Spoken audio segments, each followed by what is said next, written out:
L'équipe, j'espère que vous allez bien aujourd'hui, plus de 24 heures après la fin de la Coupe du Monde 2022, quelle question. C'est toujours difficile à digérer de perdre une finale de la plus grande des compétitions. Néanmoins, l'équipe de France aura rendu fier tout un peuple et le retour des joueurs à Paris en atteste. Merci Didier, merci Kylian, merci Antoine, merci messieurs, tout simplement. Avant la compétition, suite aux nombreux forfaits, absolument personne ne pouvait imaginer un tel parcours, ni autant de soutien populaire d'ailleurs en termes d'audience. C'est un record. Je voulais revenir en détail sur tout ce qui a pu passer autour de cette rencontre, avec la presse, les différentes réactions et j'en passe. Les amis, je compte vraiment sur vous pour lâcher votre meilleur pouce bleu pour me montrer votre soutien. On perd une finale mais on reviendra plus fort déjà dans 2 ans avec l'Euro 2024. Au passage, pourquoi pas se tenter un petit objectif de like, 3000, 4000 par exemple. Merci à tous ceux qui le feront.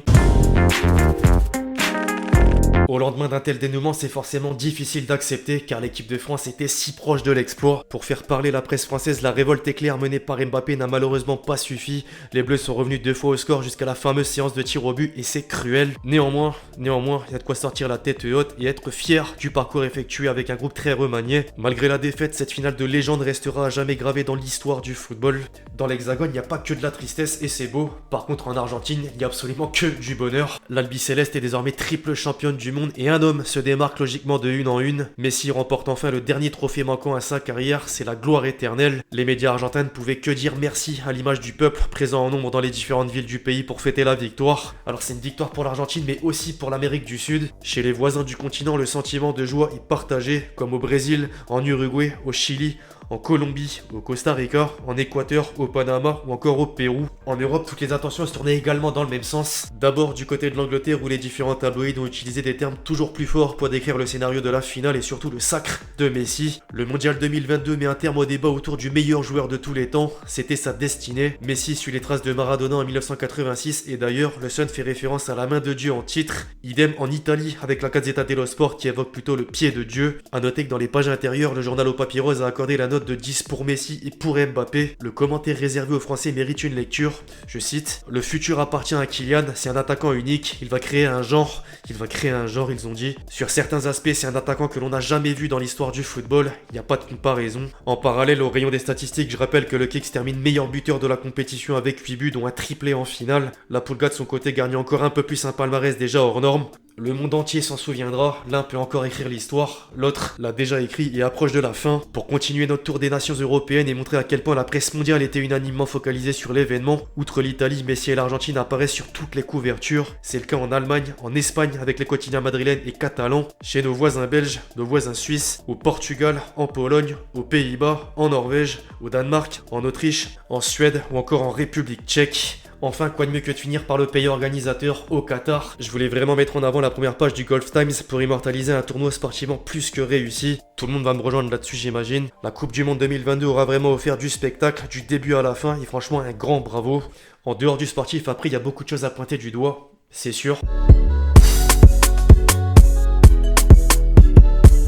C'est le moment de passer en revue les différentes réactions et pour faire une suite logique à ce que je viens de dire, il y a quelques jours, le président de la FIFA disait que la Coupe du Monde 2022 était la meilleure de tous les temps. Il a juste réitéré ses propos après la finale de rêve que nous ont offert l'équipe de France et l'Argentine. À la base, on peut presque regretter les 70 premières minutes où les Bleus ont été tout simplement inexistants, n'ont rien proposé, mais alors ensuite, ça efface tout. Jusqu'à ce but.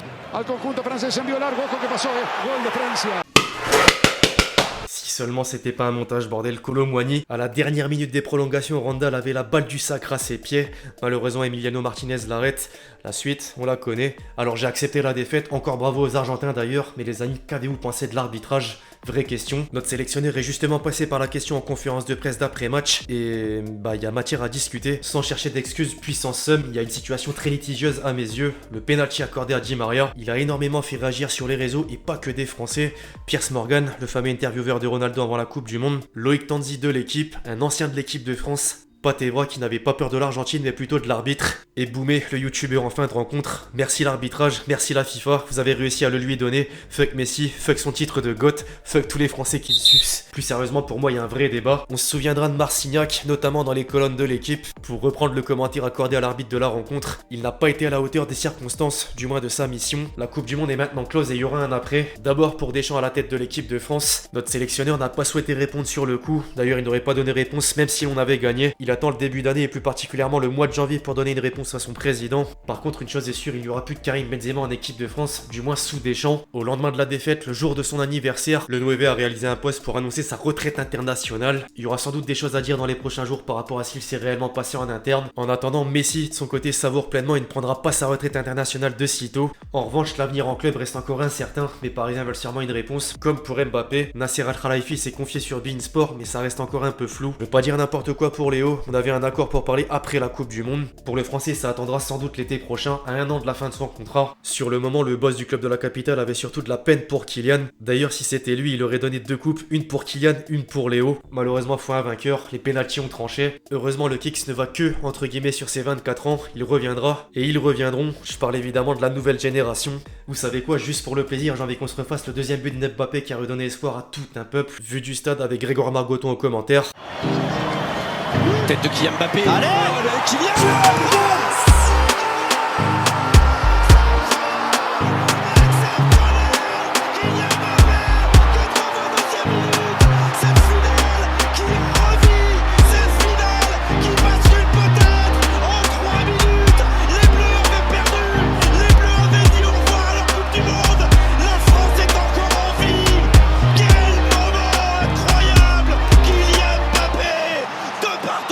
Alors Mbappé et ses coéquipiers ont rendu fier tout un peuple et le président de la République, Macron, présent dans les tribunes au cours du match et avec les joueurs ensuite, peut-être trop. En tout cas, moi, je suis fier de vous. Vive la République et vive la France. En parlant de président, l'ancien président des États-Unis, Barack Obama, a félicité l'Argentine et le GOAT, Messi, pour cette incroyable victoire en Coupe du Monde. Puisqu'on est sur des personnalités du très beau monde, s'est rendu sur place au Qatar pour suivre l'événement. Nasser Al-Khelaifi avait de la belle compagnie avec d'anciens joueurs du Paris Saint-Germain, Zlatan Ibrahimovic, Pastore, un forfait en équipe de France en la personne de Pogba, mais surtout des légendes d'autres sports. L'une des personnes les plus riches de la planète, l'inventeur de PayPal, le patron de Tesla, l'homme qui avait félicité le parcours du Maroc il y a quelques jours, Elon Musk. Et on en vient désormais aux scènes de liesse du grand gagnant, Messi, qui a désormais une armoire à trophées complète.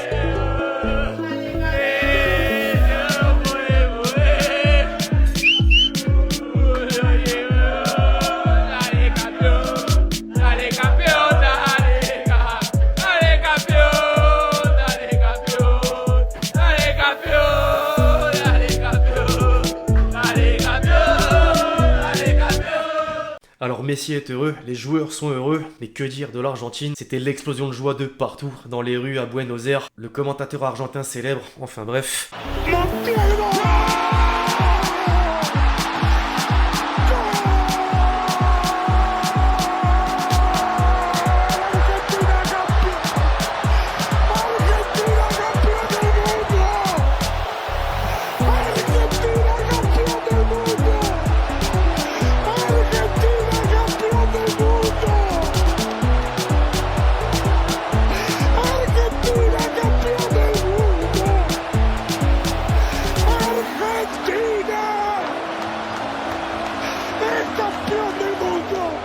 Le truc le plus dingue avec cette finale de Coupe du Monde, c'est qu'on a annoncé un storytelling absolument incroyable. Le storytelling sur le papier qui s'est retranscrit dans la réalité. Le duel au sommet entre Messi et Mbappé a bel et bien eu lieu. D'ailleurs, les joueurs se sont rendus coup pour coup. Le karma qui a un peu frappé Messi, mais au final, c'est lui qui l'emporte. Les deux coéquipiers du PSG étaient simplement à fond dans l'euphorie pour défendre leur pays. La collade en fin de match montre à quel point le respect est immense. Par contre, après les belles images, il y a à contrario du respect.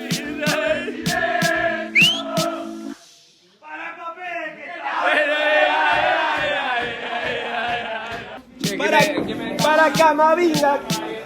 ¿Por qué? Ese, cara de pinga ese. Que ce soit Emiliano Martinez qui console Mbappé sur le terrain pour ensuite lui presque cracher dessus, qu'Agüero avec Camavinga, c'est moche et alors je suis dégoûté pour la défaite de l'équipe de France, en partie pour ce que ça représente, mais aussi par rapport à cette partie des supporters argentins racistes. Avant de basculer sur Twitter, un mot sur les pronostiqueurs fous. Le rappeur Drake avait misé près d'1 million de dollars sur la victoire de l'Argentine. Alors on pourrait penser qu'il a gagné, mais ça n'incluait pas une victoire par séance de tir au but. Le grand gagnant c'est bien lui, un autre parieur, moins connu, qui avait parié 26 dollars sur les vainqueurs de plusieurs compétitions. Pour remporter 557 000 dollars, il ne lui manquait plus que la victoire de l'équipe de France en Coupe du Monde. Or, lui n'a pas perdu. Meilleure décision de sa vie. Le parieur a finalement cash out avant la finale, empochant 283 000 dollars. Après, en retirant l'argent, il y a un mec encore plus fort. Un gars a gentiment tweeté le 20 mars 2015. Le 20 mars 2015, vous avez bien entendu. Le 18 décembre 2022, Messi, 34 ans, va gagner la Coupe du Monde et devenir le plus grand joueur de tous les temps. Revenez ici dans 7 ans. On est 7 ans plus tard et il avait raison. Visionnaire.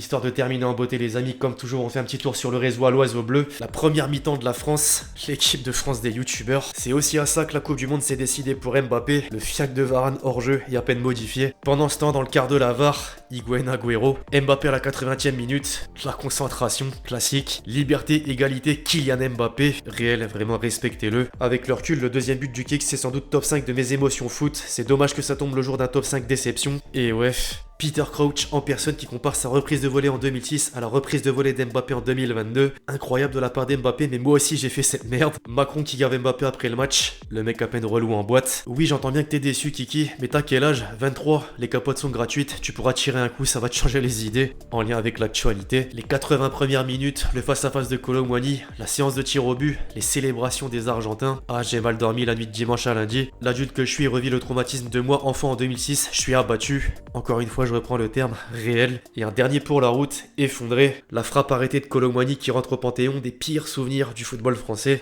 Enfin bref, l'équipe c'est tout pour cette vidéo qui clôture la Coupe du Monde 2022 avec malheureusement l'équipe de France qui perd sa finale face à l'Argentine. J'espère néanmoins que cette vidéo vous aura plu. Je compte sur vous si c'est le cas pour lâcher votre meilleur pouce bleu. Très important. Dites-moi dans les commentaires comment est-ce que vous voyez la suite des événements. La traditionnelle question mais qui marche encore même si la Coupe du Monde est terminée. D'ici là on se retrouve très vite sur la chaîne pour de nouvelles vidéos. C'était Lexchi. Ciao ciao.